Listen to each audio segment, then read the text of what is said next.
एक छोटे से गांव में एक लड़का रहता था। उसका नाम अरहम था। वो हर काम खुशी से करता था, लेकिन उसे लगता था कि नेकी करने से कुछ नहीं मिलता।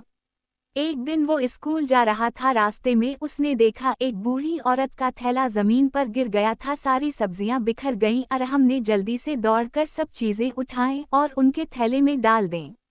बूढ़ी औरत ने मुस्कुरा कर कहा, बेटा तुमने मेरी बहुत मदद की, अल्लाह तुम्हें खुश रखे। अरहम ने हल्की सी मुस्कुराहट दी और स्कूल चला गया। अगले दिन जब वो स्कूल पहुंचा तो उस्ताद ने कहा, आज हम नेकी पर मजमून लिखेंगे, जिसने सबसे अच्छा लिखा उसे इनाम मिलेगा। अरहम ने वही वाकया लिख दिया जो कल हुआ था। जब उस्ताद ने पढ़ा तो बहुत खुश हुए। इन्होंने कहा, अरहम ने बेहतरीन मजमून लिखा है क्योंकि इसने नेकी को दिल से महसूस किया है। सब बच्चे तालियां बजाने लगे और अरहम को इनाम में एक खूबसूरत कहानियों की किताब मिली। वो बहुत खुश हुआ। घर जाकर उसने दादी को बताया। दादी ने कहा, देखा बेटा, नेकी का बदला हमेशा नेकी ही होता है, चाहे देर से मिले लेकिन ज़रूर मिलता है। इस दिन अरहम ने सीखा कि नेकी कभी ज़ाया नहीं जाती, बल्कि वापस हमारे पास खुशी बनकर आती है।